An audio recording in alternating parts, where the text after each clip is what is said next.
Hello everyone, welcome to Take the Black Live, the one, the only show on the internet where we dare to talk about the topics that no one else will cover. Why is no one else talking about, Star Wars and The Mandalorian? Why is nobody else daring to address whether The Crown on Netflix is any good? Why is no one else talking about dragons, lasers, spaceships, books, TV, movies? I just don't get how we're the only ones with enough cojones, mas grandes, to kind of take on these hot button issues. I, by the way, am Dan Selcke of winnerscoin.net, and you are? I'm Mia Johnson, editor over on Dork Side of the Force. How are you doing this completamente en español? Oh God, we can try. Las noticias hoy en la winter's coming. El winter is coming. Estoy mirando los programas de television. It's going to be terrible. Ooh. I apologize to everybody. And that ends our Spanish programming. I know a little bit, but I mean, not enough to actually make any kind of dent in anyone's knowledge or not embarrass myself. Anyway, not a whole lot of news this week, but there is a lot of stuff worth watching. So I figured we would just dive in and talk about a lot of stuff that is on, that's coming out, that's new, and that we're watching, that I hope you guys may be watching. If you have, chime in and let us know what you think. And I wanted to start, Mia, I think you got an advanced copy, did you? Or am I wrong? Of the Star Wars Holiday Special? Yes, and actually it's out right now. It's out as of Tuesday, November the 17th, but I did watch it over last weekend so I can have my review ready. Which is rare because they don't usually give out advanced stuff. Disney over there. Yeah, for Disney Plus, it depends. This one, I guess it was kind of low stakes because they're it's Star Wars, but it's not canon. So, go have at it. Okay. Was it good? Was it cute? How's the holiday special? Yes. So this holiday special, I will have to give it a good rating, maybe a solid B+. That's quite good. It is what you get on the tin. It is a very much kid-oriented, special. Kind of reminiscent of the 1978 Star Wars holiday special where definitely they celebrate Life Day, and then it just becomes this hodgepodge of vaudeville acts basically, and some Star Wars characters thrown in there. But this one is they're okay, we're gonna pull that in. We're not gonna be as bad. We're not we're gonna put some care and attention to it. And basically, so it's about Rey and Finn and Poe, and they are all celebrating Life Day. And then but not voiced by Daisy Ridley or John Boyega. No, yeah, right? This is the difference because it's only Anthony Daniels has returned for C-3PO. Of course. We've got the voice of Lando and Rose Tycho, and I think that would be about it. And some of the Clone Wars people as well.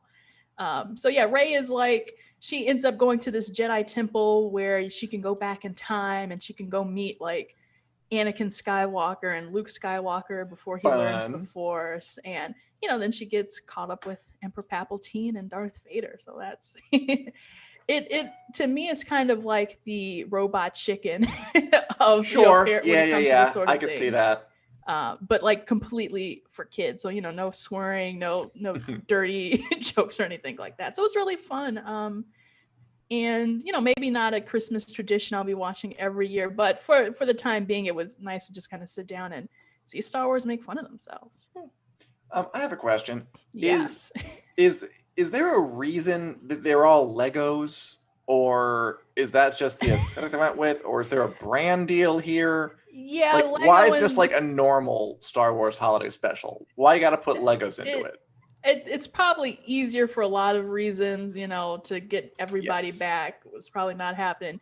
John Boyega's kind of I'm done for the time being. But yeah, I think it's just more so Lego has always done a bunch of specials with Star Wars. They have TV episodes. Oh, yeah. On Disney Plus, there's still some old stuff. They've done video games, actual Lego figures. Actually, so I didn't know that they had Lego Star Wars episodes before. Okay. Yeah, I just found that out too as of this week. So it's it's just a fun way to do something, and it's really low stakes because it's animated, so you can do whatever you want. Yeah, I mean, it is low stakes. That's true. I mean, so this is, you enjoyed it, but it's not like a towering Star Wars classic that's going to be enjoyed for years to come. Exactly. Yeah. I wouldn't be surprised if it only makes a splash this year and then that's it. It's more for kids, so kids can watch it whenever they want, basically. And sure, maybe they'll be watching next year as well. And I will say, like, frankly, part of the reason the 78 special has endured so long, and tell me if I'm wrong, is because it's so campily, ridiculously, weirdly bizarre, kind of bad and weird. And folks still remember it to this day. They remember, like, what is Harrison Ford doing? Like a little dance or whatever he does. I actually haven't watched it, but I know about it.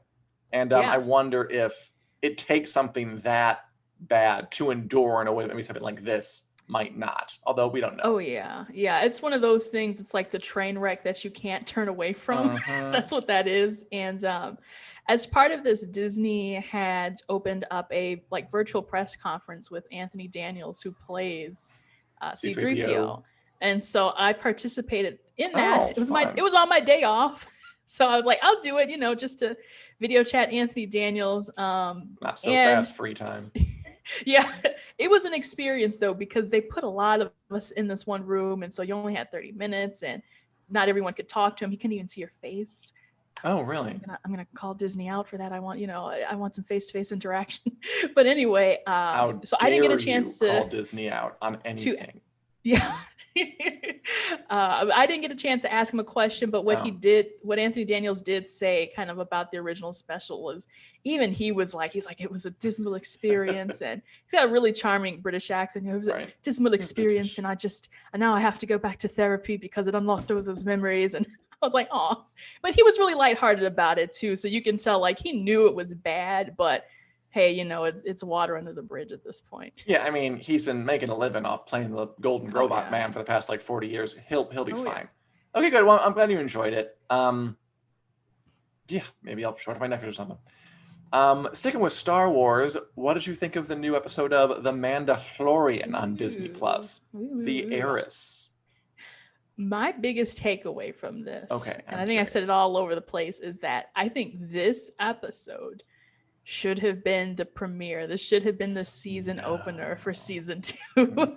Yeah. What do you think? Well, what are your reasonings for that? Okay, I'll explain. I know I hate it, but I don't know why yet. Okay. I think, we've already talked about how I've had kind of been a little unenchanted by how slow rolling they were with these first 2 episodes. I still would have preferred to have seen something really dynamic that, took the whole overarching story and gave you a lot of those pieces, which episode 1 sort of kind of did, and episode 2 barely moved the needle at all.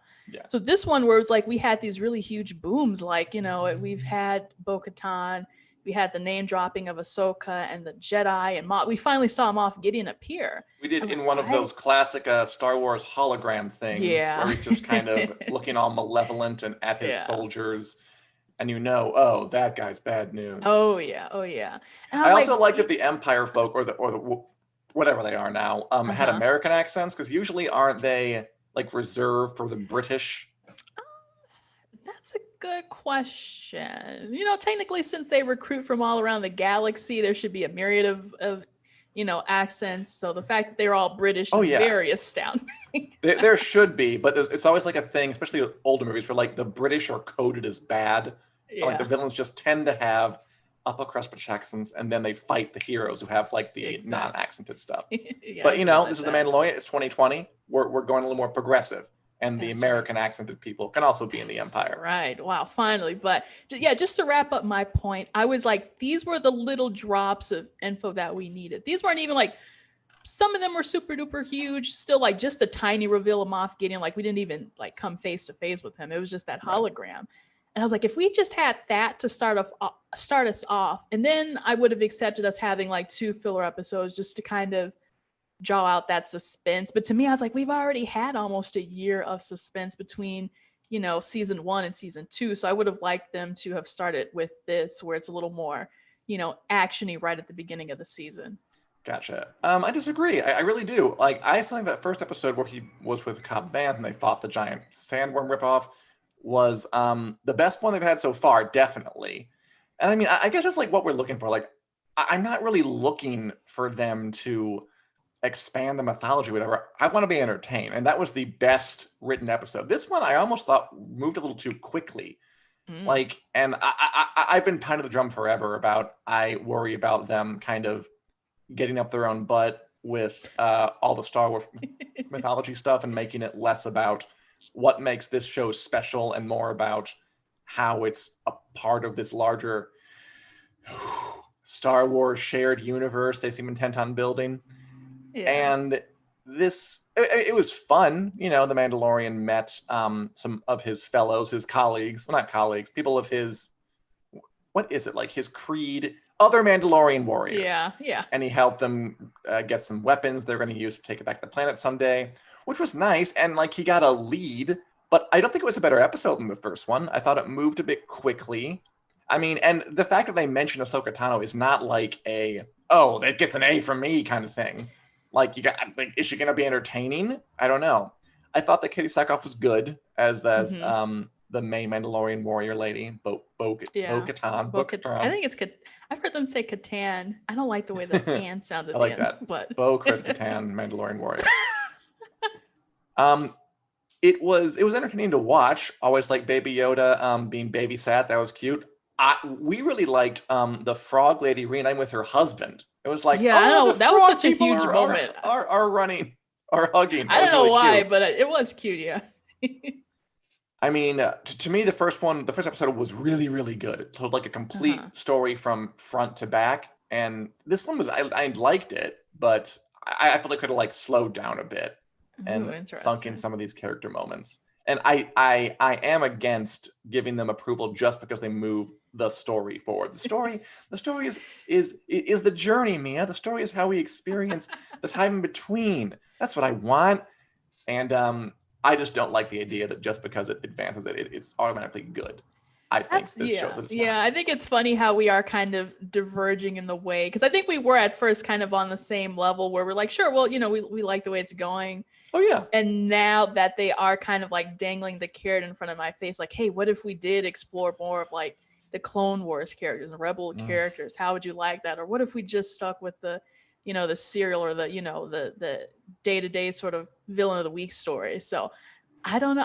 I'm almost leaning now towards the, you know, I want more of the story arc. And I feel like at this point, it really is inevitable that they're going to be building on this Dave Filoni verse, and we've already got these live action characters coming.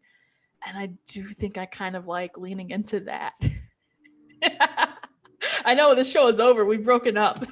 It's not over. It's just I get so nervous when people talk about that kind of stuff. I have a mythology question for you that I was a little unclear on. So I'll try my best. Yes. The whole point of what Mando's doing, right, is to get the child, Baby Yoda, back to his people, right? Yeah. So this episode, like, all of a sudden, he was like, I'm trying to get the child back to his people. If I can find out other Mandalorians that can help me out with, like, information.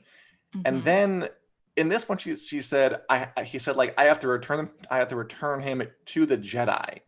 And I'm like, is the Jedi his people? Is that what we're going to? Did that switch? No, so it has been like that. And when I rewatch season 1, you'll realize that in the finale, I believe the armor, this is when she kind of gives guardianship to him, and she's like, you have to return to his people.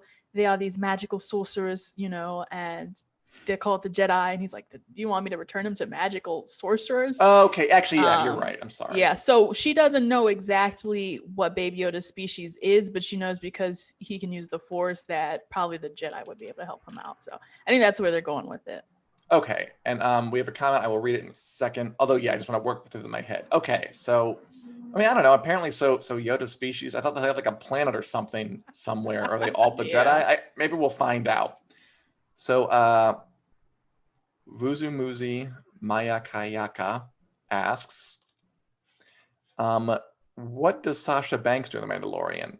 Sasha Banks, professional wrestler, also known as Mercedes Veranado, I think, her real name.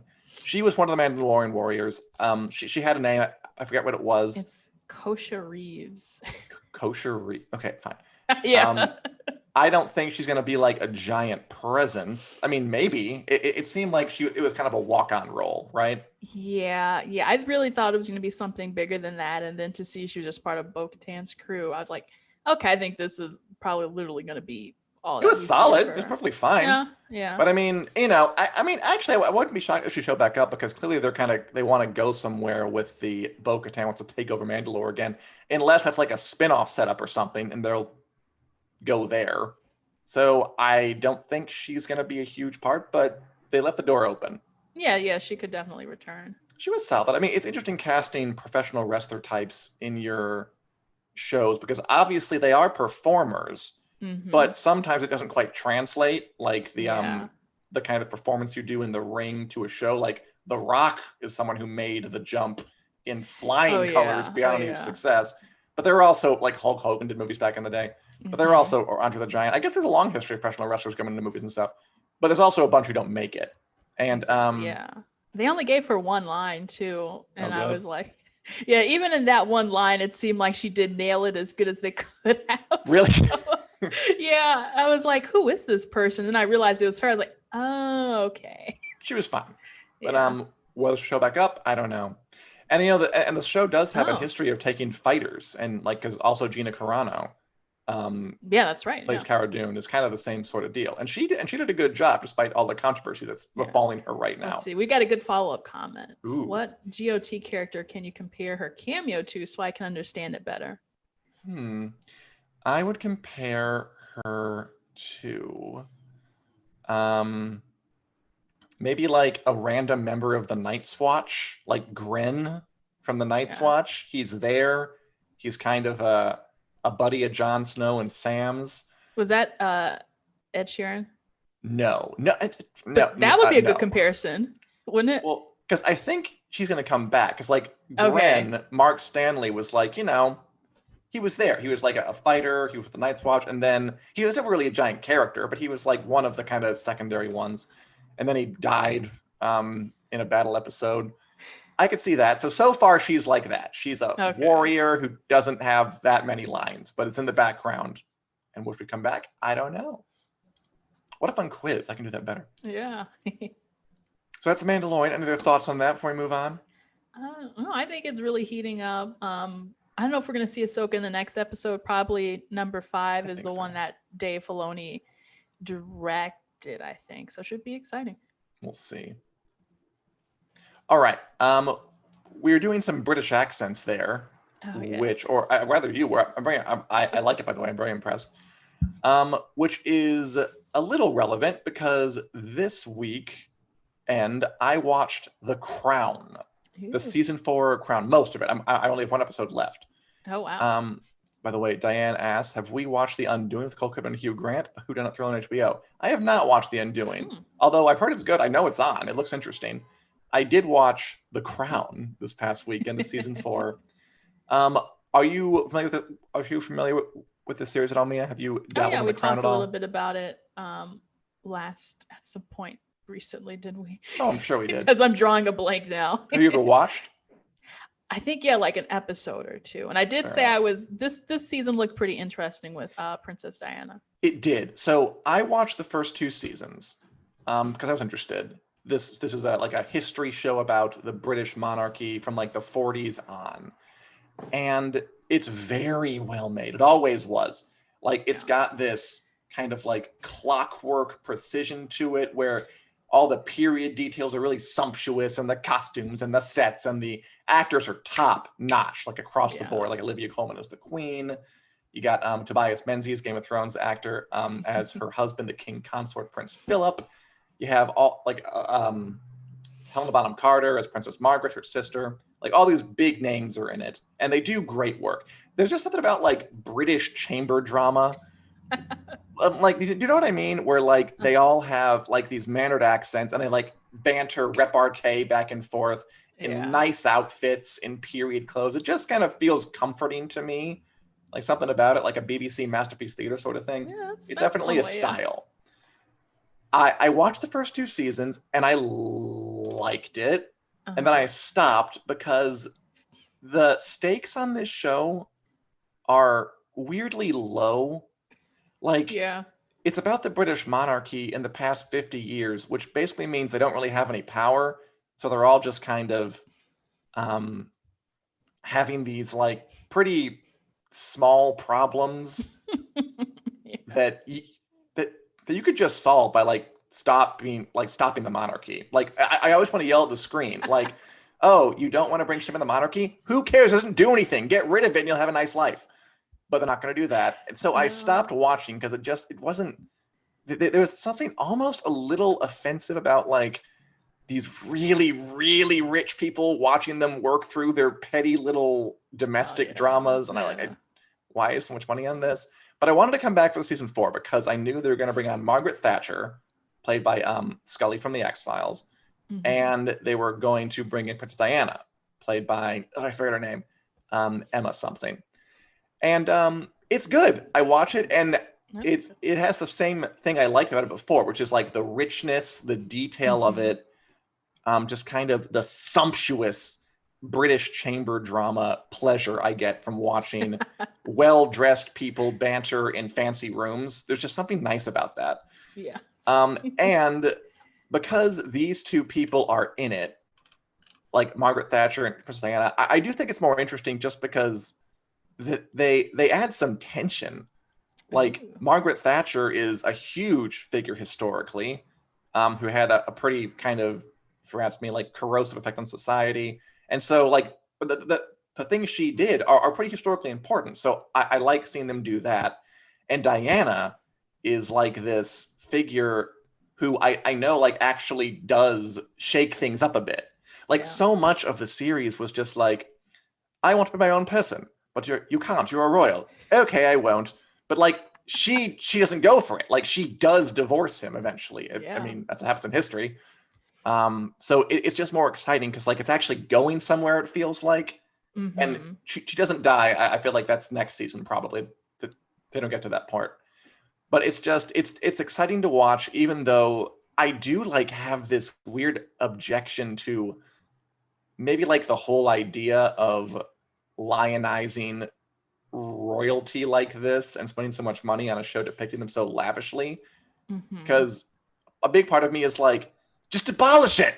Just abolish the monarchy. Just do it. What are you doing? This is ridiculous.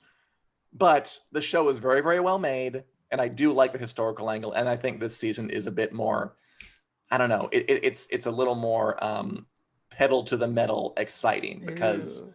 I That's mean, I think frankly, like this part of history is just kind of exciting. yeah. Big Yeah. changes in Britain around this time.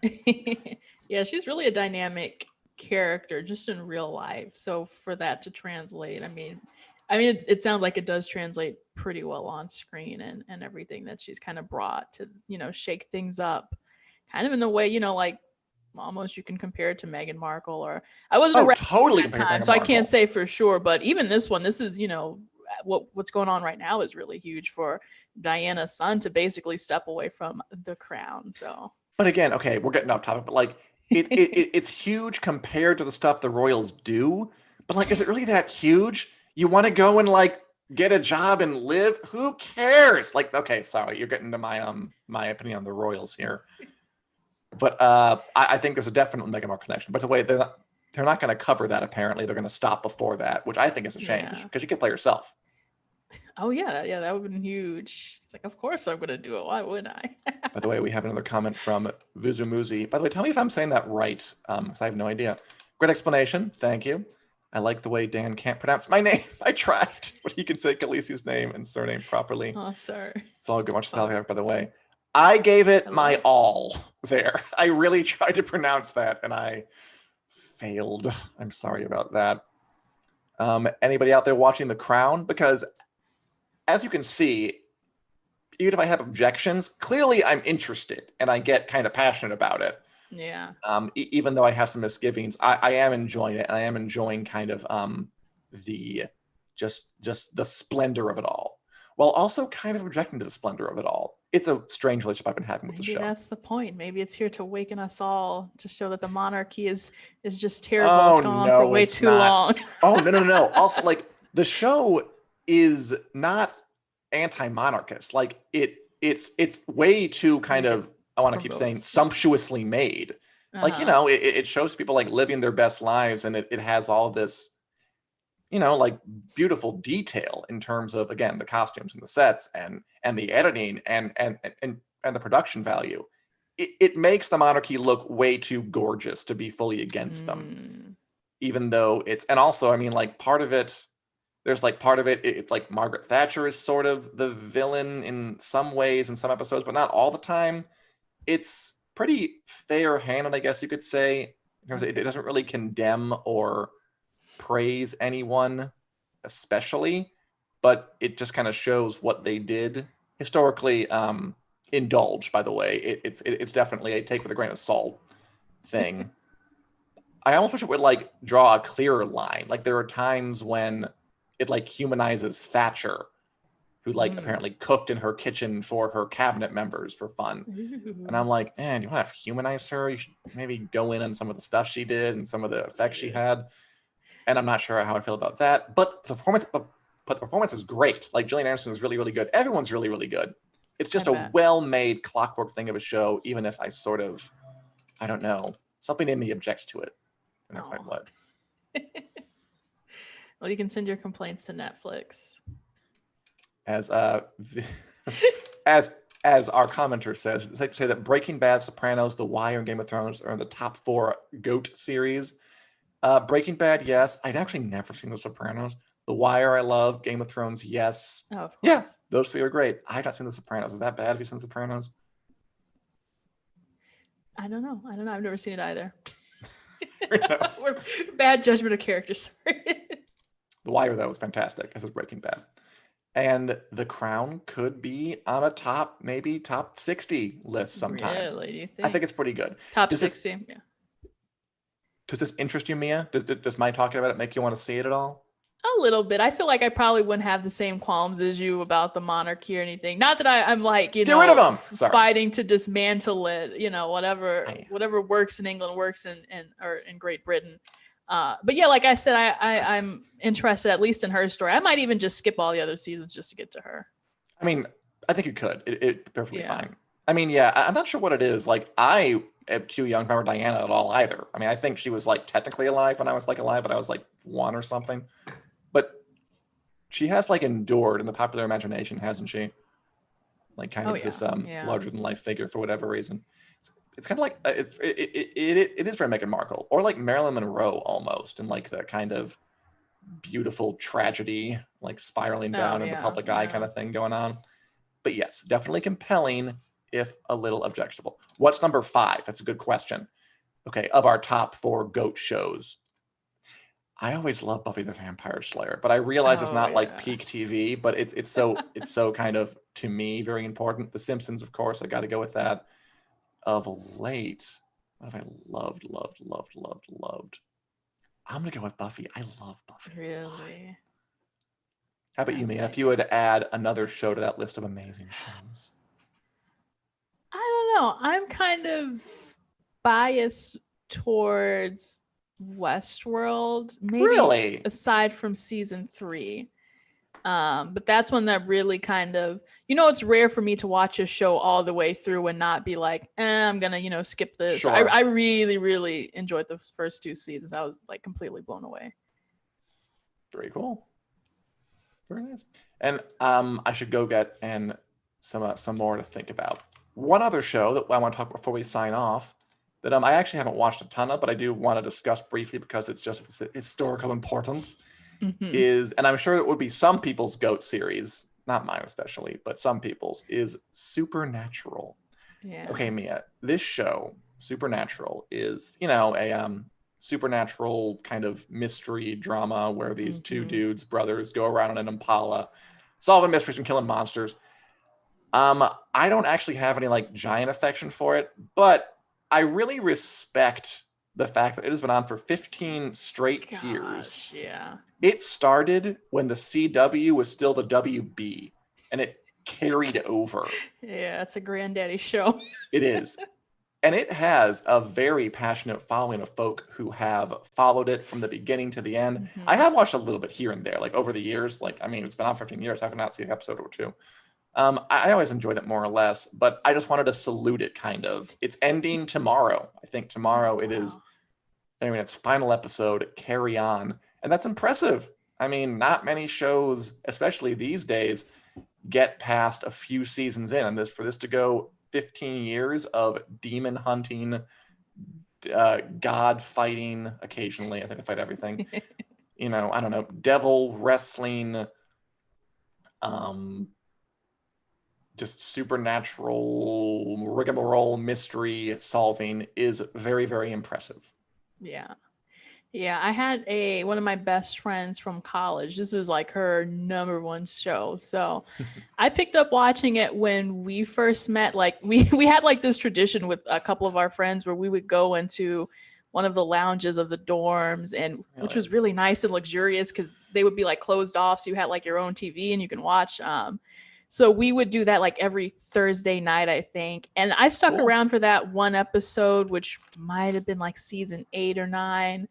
And then I was like, this is a lot and it doesn't seem like it's gonna end. So I had to politely be like, okay, I think I've had enough of this series. But I do see the appeal. And I was kind of growing up in this Tumblr phase where I Oh, don't know if you've yeah. ever heard of Super Wholock, but it was like Supernatural, Doctor Who, and Sherlock were like just these kingdom fandoms over on Tumblr. So I got sucked into that. And so by osmosis, I was like kind of into Supernatural, but to me, it almost seemed kind of forced because I was like, this is interesting.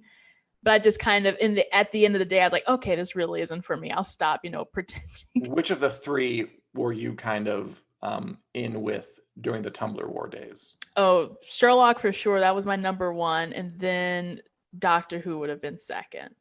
Makes sense. Yeah, yeah. Were you into the John Locke conspiracy?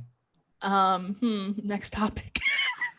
Oh, but it's such a juicy topic. I love that topic. I could talk about that for probably a week. I could teach a course. We should do a WiC CLUB episode on that. Yeah. Oh, actually, I'd love to. That's a great idea. We'll do it sometime. All right, I'm gonna pencil that in. Okay. Because you know what though, it does kind of relate to if you want to either talk about as we wrap up here, either these huge ships, what they call on Tumblr and all of that. John Locke was a huge one, but also Destiel, which was Dean and Castiel, where a lot of fans really felt that there was something between Dean and Castiel, the angel. Which I believe they confirmed in like the penultimate. Yeah, they kind of did some fan service there. It's kind of like left open, so I don't know if in this final episode they're going to kind of seal the deal with it.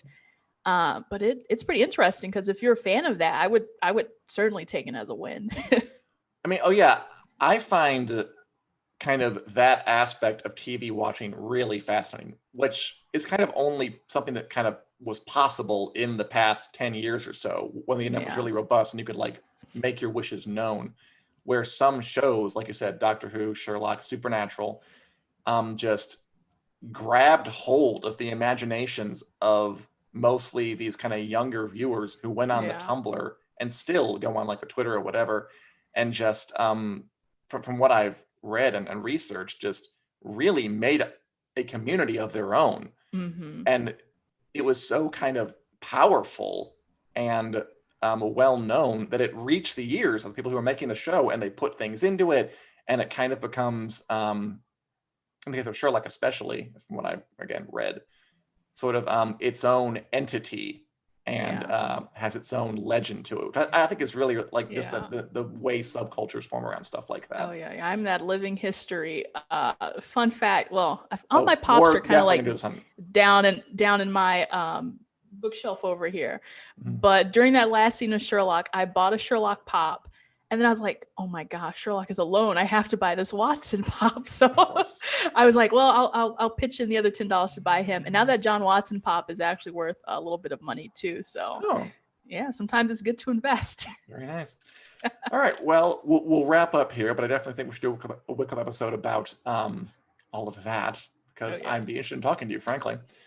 And we are here on the Winter is Coming Facebook page, live every Wednesday at 4 p.m. Central Standard Time. Talk about all things, fantasy, sci-fi, television, movies, Game of Thrones, Star Wars, other shows. And the WiC Club, if you're wondering, is a special club where we give you exclusive special videos and articles about, topics that we can't even talk about here. And as you know, we talk about things that people aren't willing to talk about here, like the Mandalorian. Like, why is someone talking about it? I don't know. I'll just put a link here if you're interested in learning more about that. Feel free to check it out. Other than that, we're available on iTunes and Google Play, wherever podcasts are available. If you want to listen to us on the go, and we'll be back here next week. We will be, although we'll probably pre-record the episode because of the Thanksgiving holiday. So we won't talk to you again directly for another 2 weeks. So until then, thanks for watching. Enjoy the holiday, stay safe, and we will talk to you soon. Bye-bye. Bye.